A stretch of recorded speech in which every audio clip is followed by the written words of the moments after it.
సంజీవయ్య గారి వారసులు దామోదరం రాధాకృష్ణ గారికి, సన్మాన గ్రహీత మరి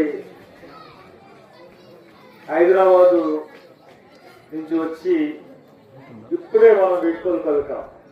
అద్భుతమైన ప్రసంగం చేసి మనకి తెలియని చాలా విషయాలు చెప్పినటువంటి రిటైర్డ్ డీజీపీ పోలీస్ అధికారి, రిటైర్డ్ పోలీస్ అధికారి, రాష్ట్ర పోలీస్ అధికారి, రాష్ట్రానికి చీఫ్ గా చేసినటువంటి పోలీస్ అధికారి జే పూర్ణచంద్ర గారికి ఇప్పుడే వచ్చారు. ఇదే పరిచయం అంటే నాకు కాదు, మీకు పరిచయం చేస్తా ఉన్నారు.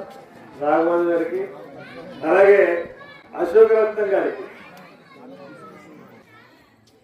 ఒక ఆఫీసర్ గారు ఎన్నో ప్రభుత్వాల్లో పనిచేసిన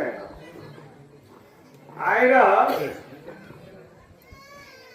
ఈ యొక్క వ్యవస్థ ఏ రకంగా ఉంది, ఈ వ్యవస్థలోని లోపాలు ఏంటి, ఈ వ్యవస్థ ఎలా బాగుపడాలి, ఈ వ్యవస్థలోని పెద్దందారి వ్యవస్థ నుంచి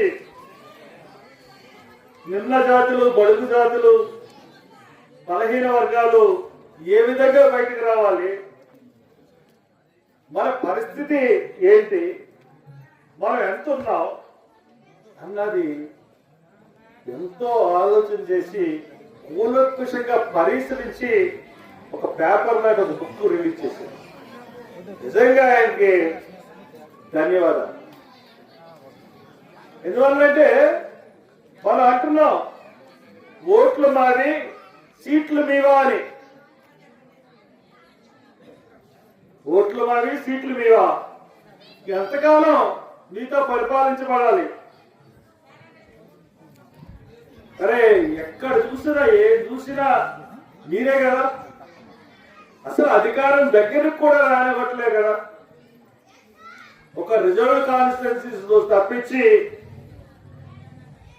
బీసీలు కానీ మైనార్టీ వర్గాలను కానీ జనరల్ సీట్లలోకి ఈ వర్గాలను అసలు రాణిస్తున్నారా? రాణిస్తూ 1% కూడా రానివ్వట్లే పరిస్థితి. ఈ పరిస్థితి మారాలి. మారాలంటే ఎవరు మార్చాలి? ఎవరు మార్చాలి? మనమే మార్చాలంటే వాళ్ళు మార్చలేరు. ఈ పరిస్థితులను మార్చాలంటే మనమే మార్చగలం. మనకి ఇచ్చిన ఓటు హక్కుతో ఖచ్చితంగా మార్చగలం. ఈరోజు తమిళనాడులో ఏం జరిగింది? కోట్లు కోట్లు ఖర్చు పెట్టిన పార్టీలు తుక్కు కింద ఓడిపోయినాయి. మార్పు తీసుకొస్తారు, మార్పుకి నేను వచ్చానన్నా విజయ్ ఈ రోజున ముఖ్యమంత్రి పీఠానికి ఎక్కడానికి సిద్ధమవుతున్నాడు. ఒక బలహీన వర్గాల వ్యక్తి, బహుజనులు సపోర్ట్ చేసిన వ్యక్తి, ఒక ప్రజాస్వామ్యవాదులందరూ సపోర్ట్ చేసిన వ్యక్తి ఈ రోజున తమిళనాడు పీఠాన్ని మహామహుల్ని కాదని ఆయన ఈ రోజున పీఠం ఎక్కుతా ఉంటుంటే ఎలా కాపాలి? ముఖ్యమంత్రిని చేయకుండా ఎలా కాపాలి? ఆయన ఎలక్షన్స్ లో సీట్లు ఎవరికి ఇచ్చారు తెలుసా? ఎస్సీలు రిజర్వ్ వర్గంలోనే కాదు, జనరల్ నియోజకవర్గంలో కూడా 20 మందికి సీట్లు ఇచ్చాడు ఆయన ఎస్సీలకి. బీసీలకి 50% దగ్గర దగ్గర 30-40% ఆయన సీట్లు ఇచ్చాడు. ఆయన దగ్గర పనిచేస్తున్న ఎప్పటి నుంచి ఉన్న డ్రైవర్ కూడా కానీ డ్రైవర్ కొడుకనే లేదు, చదువుకున్న యువకుడు ఒక పేద యువకుడికి ఇచ్చి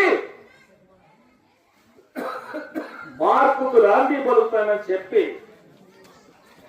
ఒక పేద ఇంటి వాడిని నెగ్గించడానికి ఒక ఉదాహరణగా డ్రైవర్ కొడుకు ఇచ్చాడు. అంటే విజయ్ ఎందుకు ఒక్క రూపాయి కూడా ఇవ్వలేదు, ఒక్క రూపాయి ఓటర్స్ ఒక్క రూపాయి ఇవ్వలేదు. సెకండ్ పార్టీలు ఒక పార్టీ 10,000 ఇచ్చింది, ఒక పార్టీ 5,000 ఇచ్చింది, డిఎంకే అన్నా డిఎంకే. కానీ విజయ్ ఒక్క రూపాయి ఇవ్వలేదు. విజయ్కి బ్రహ్మరథం పట్టారు. మీరు కూడా ఆ విధంగానే మారాలి. ఈ రోజున మనల్ని పరిపాలిస్తున్న పార్టీలు మీరు చూసుకోండి. జగన్మోహన్ రెడ్డి పార్టీ కాదు, జగన్మోహన్ రెడ్డి సొంత ఆస్తిలో మనుషుల్ని నిల్చోబెడుతున్నాడు. సొంత ఆస్తి మనుషుల్ని, అదే సొంత ప్రాపర్టీ జగన్మోహన్ రెడ్డి వైఎస్ఆర్సీపీ పార్టీ. అతను తప్ప ఇంకోటికి ఏమన్నా మాట్లాడడానికి ఆ పార్టీలో అధికారం ఉందా?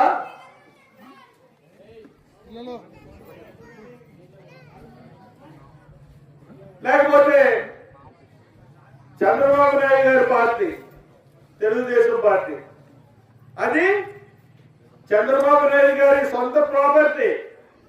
ఆయనకి ఆయన కొడుక్కి తప్ప ఇంకోటి మాట్లాడడానికి ఛాన్స్ ఉందా పార్టీలో? జనసేన కాపుల పార్టీ, పవన్ కళ్యాణ్ తప్పే ఇంకోటి ఎవరికైనా ఏమైనా అధికారాలు ఉన్నాయా పార్టీలో? ఇది ప్రాంతీయ పార్టీల యొక్క స్వభావం. ఈ ప్రాంతీయ పార్టీల బారి నుంచి మనం బయటపడాలి. ప్రాంతీయ పార్టీలు అంటే కులానికి ఒక పార్టీ, కమ్మలకో పార్టీ, రెడ్లకో పార్టీ, కాపులకో పార్టీ. ఇంకా బీసీలకు పార్టీ లేదు, ఎస్సీలకు పార్టీ లేదు, ముస్లింస్ పార్టీ లేదు. వీళ్ళందరూ ఎక్కడ ఉంటున్నారు? అన్ని పార్టీల్లోనూ ఉంటున్నారు. మొన్న రైల్వే కోడూరులో మరొక ఇంటర్వ్యూ చేశాను నేను. ఇంటర్వ్యూ చేసినప్పుడు ఆ యొక్క ఇంటర్వ్యూ చేసి ఆయన మీ ఎమ్మెల్యేల గురించి మీరు అసెంబ్లీలో వాళ్ళు మాట్లాడలేదు అంటున్నారు. నేను స్వయంగా చూశానండి ఒక ఎమ్మెల్యే పరిస్థితి. ఎవరంటే రైల్వే కోడూరు ఎమ్మెల్యే అండి. అక్కడ ఒక పెత్తందారి ఆ ఎమ్మెల్యేల కింద నించోబెట్టిన ఆయన ఇంటికి వెళ్ళాను. ఆయన ఇంటికి వెళ్తే, సార్ మీ ఎమ్మెల్యే గారు ఎక్కడ కనబడలేదంటే ఎక్కడో ఉండి ఉంటారులే అని అన్నాడు. ఒకసారి మాట్లాడించండి అంటే అలా మాట్లాడిస్తాను అన్నాడు. ఎందుకన్నా మంచిదని ఆ నెంబరే ఫోన్ కొట్టాను. రింగ్ అవుతుంది, రింగ్ సౌండ్ నాకు వినబడుతుంది. ఇదేంటో రింగ్ సౌండ్ వినబడుతుంది, ఈ ఎక్కడ ఉన్నాడంటే ఎమ్మెల్యే గారి హాల్లో మూల కూర్చుని పేపర్లు ఏయో రాసుకుంటున్నాడు. అదేంటంటే ఇక్కడే ఉన్నాడు, చూడండి ఎప్పుడు వచ్చావు అనేసి ఈయన అంటే ఎమ్మెల్యే ఎప్పుడు వచ్చాడో కూడా ఈయన తెలియదు అన్నమాట. అటువంటి దుస్థితి అంటే కొంతమంది చేతుల్లోని జోబుల్లోని వ్యక్తుల్ని ఎమ్మెల్యే సీట్ ఇచ్చి అటువంటి వాళ్ళని నెగ్గిస్తూ ఉంటాయి ఈ ప్రాంతీయ పార్టీ. అందుగురించే ఈ ప్రాంతీయ పార్టీలని మనం తరిమి కొట్టాలి. ఆంధ్రప్రదేశ్ లో ఉన్న ఈ కుల పార్టీల్ని మనం తరిమి కొడితేనే మనకి స్వాతంత్రం అన్నది వస్తుంది. ఇక బీజేపీ పార్టీ ఈ రోజున రాష్ట్రాన్ని కాదు, దేశాన్ని కాదు, మనకి రాష్ట్రంలో ఎన్ని చేస్తానండి, ప్రత్యేక హోదా ఇస్తానండి, పోలవరం కడతారండి, ఎన్నో ప్రాజెక్టులు తీసుకొస్తానండి. ఏ ఒక్కటి కూడా ఈ 15 సంవత్సరాలు నిర్వహించిందంటే ఏమీ నిర్వహించలేదు. ఈ కాంగ్రెస్ పార్టీ ఉందంటే దామోదరం సంజీవ్ గారిని ముఖ్యమంత్రి చేసింది. కానీ దురదృష్టవశాత్తు మళ్ళీ దామోదరం సంజీవ్ గారు లాంటి మనిషి కాంగ్రెస్ పార్టీలోకి ఉదయించలేదు. ఉదయించినా కానీ రెడ్లు ప్రాబల్యంతో తొక్కువే పడతారు. ఇదే రెడ్లు నన్ను కూడా అణిచివేయాలనుకున్నారు. రాజశేఖర రెడ్డి నన్ను సీట్ రాకుండా సర్వ విధాలా ప్రయత్నించాడు. నా గురించి ఆపలేపాడు. ఇది రాష్ట్రంలో ఉన్న అందరికీ తెలిసిన విషయమే. ఈరోజు ఈ పార్టీలు ఉంటే మనకి మనుగడ ఎలా సర్దుతుంది? ఈ పార్టీలో స్కాలర్షిప్స్ తీసేసి ఇందాక మన రోషన్ అలీ గారు చెప్పారు, చాలా భయంకరమైన పరిస్థితుల్లో ఉన్నాయి. డిగ్రీ వరకు ఫీజు రియంబర్స్మెంట్ అయిపోయి ఇవ్వరు. అసలు పీజీలకు లేనే లేదు, పిహెచ్డీలకు లేనే లేదు. వాటితోనే మేము చదువుకుని ఈ రోజు వరకు వచ్చాం. ఇటువంటి పరిస్థితుల్లో పార్టీల పరిస్థితి ఉంటే మనం ఎలాగ ఉండగలం? ఇవాళ ఏదో కంపెనీకి ఇచ్చేసాడు చంద్రబాబు, 80 లక్షలకి ఇచ్చేసాడంట. దగ్గర 20 కోట్లకి వెళ్ళేదాన్ని 80 లక్షలకి ఇచ్చాడు భూమిని. మన భూమి అంతా కూడా 99 పైసలకి 99 రూపాయలకి విదేశీ కంపెనీలకు ఇచ్చేస్తున్నాడు. మన భూమి అంతా పనిచేస్తున్నాడు. ఆనాడు సంజీవ్ గారు 6 లక్షల భూమి పేదలకు పంచి పెడితే విదేశీ నుంచి వచ్చిన ధనవంతులకి చంద్రబాబు లక్షల ఎకరాల భూముల్ని గుర్తునే ఇచ్చేస్తున్నాడు. సంపద సృష్టిస్తారన్న బాబు సంపద సృష్టించుకుంటాడు తన కుటుంబానికి. ఈ రోజున మీ అందరికీ తెలుసు, ప్రవీణ్ పగడాల చంపబడ్డాడు, చంపేశాడు దారుణంగా. దాని గురించి పోరాటం చేస్తున్న నా మీద ఎంత హెరాస్మెంట్ అంటే, ఈ మీటింగ్కి నేను వస్తానా లేదా? నేను పొద్దున్న వరకు వాళ్ళ సందిగ్ధమే. నేను ఇక్కడికి వస్తానంటే ఏం మాట్లాడతాడు, ప్రజల్ని ఏం మార్చేస్తాడు. ఇక్కడికి వచ్చిన తర్వాత ఫోన్ చేశారు కొంతమంది, అన్న 12వ తారీఖు మీటింగ్ క్యాన్సిల్ చేశారు. అన్న ఆ రోజున ఆ ఊరాళ్ళు ఏలేశ్వర వాళ్ళు వచ్చి మీతో ఫోటో తీసుకుని సోషల్ మీడియాలో పెట్టారు, హర్ష్ కుమార్ గారు వస్తున్నారని. వాళ్ళందరినీ పిలిపించి స్టేషన్కి దారుణమైన హెరాస్మెంట్. ఆ హాల్ బుక్ చేసిన వాళ్ళేమో కంప్లీట్ గా ఆయన్ని హాల్ని విత్డ్రా చేయించేశాడు. వాళ్ళకి ఎట్టి పరిస్థితులు ఇవ్వకూడదని చెప్పి రాయం చేసుకున్నారు. ఎక్కడ హాల్ దొరకనివ్వట్లేదు. నిన్ను ఈ క్యాన్సిల్ చేసుకున్నాం, ఏం చేయాలో తెలియక మిమ్మల్ని ఇక్కడ తీసుకొస్తే మాట మా మీద కేసులు రౌడీ షీట్లు ఓపెన్ చేస్తారు. అంటే నేను ఎక్కడికి వెళ్ళడానికి లేదా? మొన్న అక్కవీడిలో గొడవ జరుగుతూ ఉంటే 4 రోజులు హౌస్ అరెస్ట్. ఒక రోజున ఊరు వెళ్తుంటే మధ్యలో అరెస్ట్ చేసి ఇంటికి తీసుకొచ్చారు. ఇది కూడా అలాగే ప్లాన్ చేద్దాం అనుకున్నారు. రాడని చెప్పారు, ఇక్కడ ఏళ్ళు కూడా రాడని చెప్పారు. నేనే రానని చెప్పినడికి ఎలా చేయాలో అర్థం. ఒక పొద్దున్న సడన్ గా బయలుదేరిపోయాను, నేను పలానా టైంకి వస్తాను.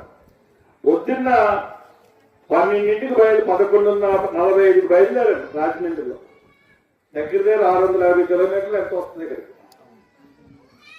ఈ కరెక్ట్ గా 6:30 కల్లా ఇక్కడికి వచ్చాను. తీరా చూస్తే అందరికీ పోలీసులు ఫోన్లే. ఇక్కడ కాదు, రాజమండ్రిలో ప్రతి వాళ్ళు, మా డ్రైవరు, మా పిఏ, మా గన్మ్యాన్, నా ఫ్రెండ్స్, నా ఆఫీసర్లు అందరికీ ఫోన్లే. వెళ్తాడా లేదా, వెళ్తాడా లేదా, వెళ్తాడా లేదా, వెళ్తే అలా ఆఫ్ చేయాలి. ఈ వల్ల కాదు చంద్రబాబు. మీరు నన్ను ఆప్ చేయాలనుకుంటున్నారు కానీ మీ వల్ల కాదు, మీ ప్రభుత్వం వల్ల కాదు.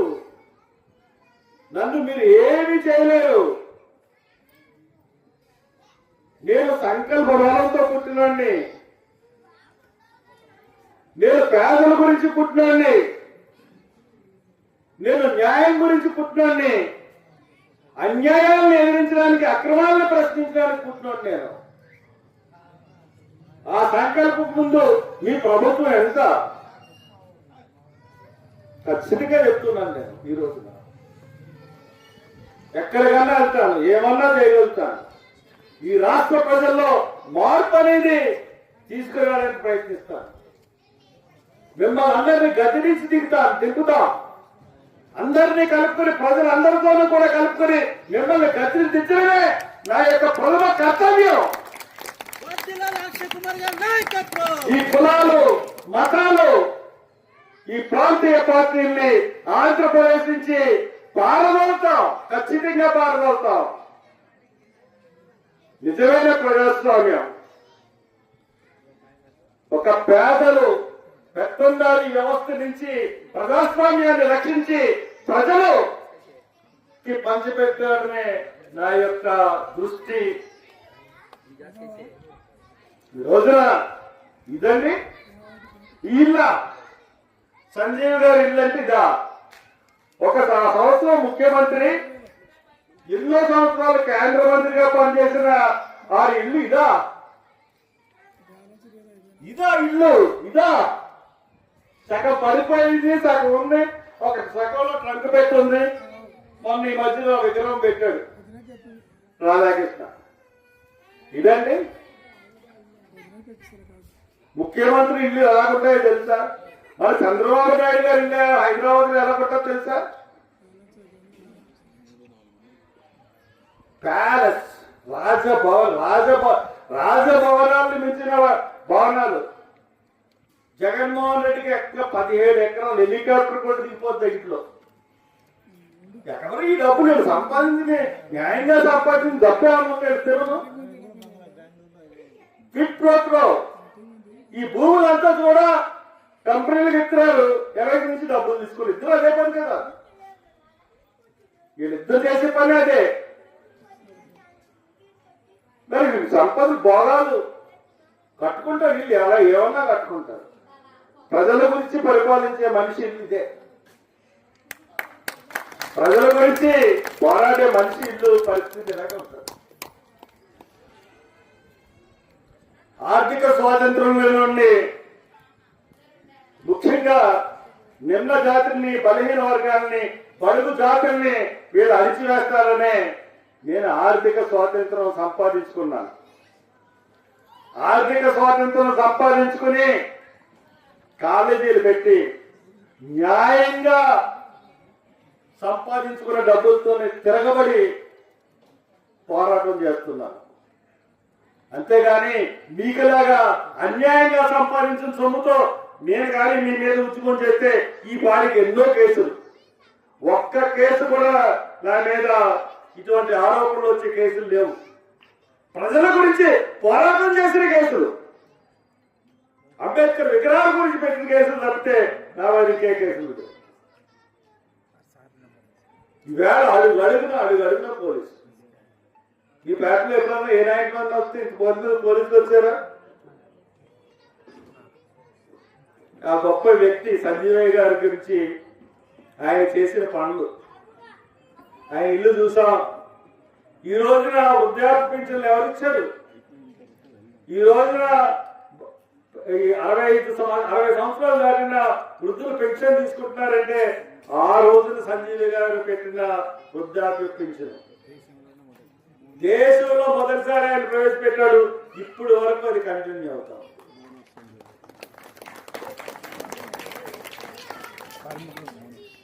తర్వాత ఆయన పెట్టినవి అన్ని గొప్ప గొప్ప కాపు వర్గానికి.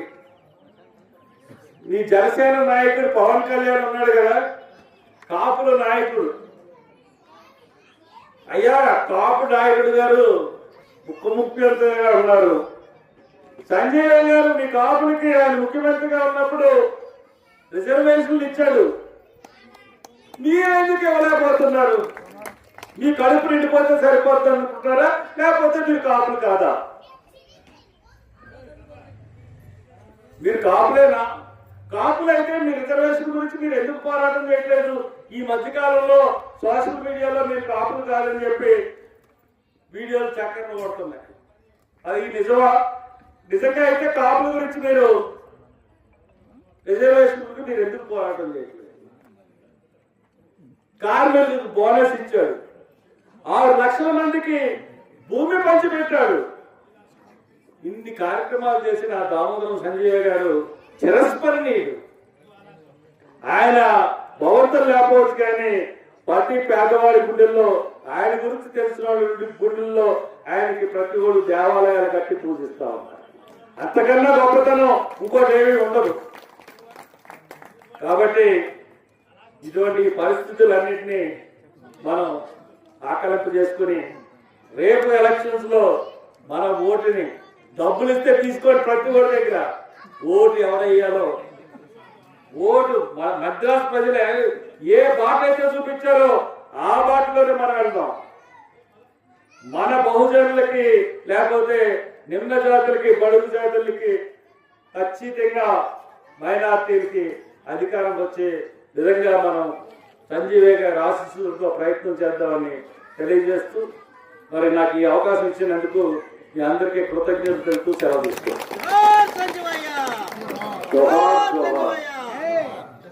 సార్ ధన్యవాదాలు సార్ హర్ష్ కుమార్ సార్. నిజంగా అంటే ఆయన బాటలో పైన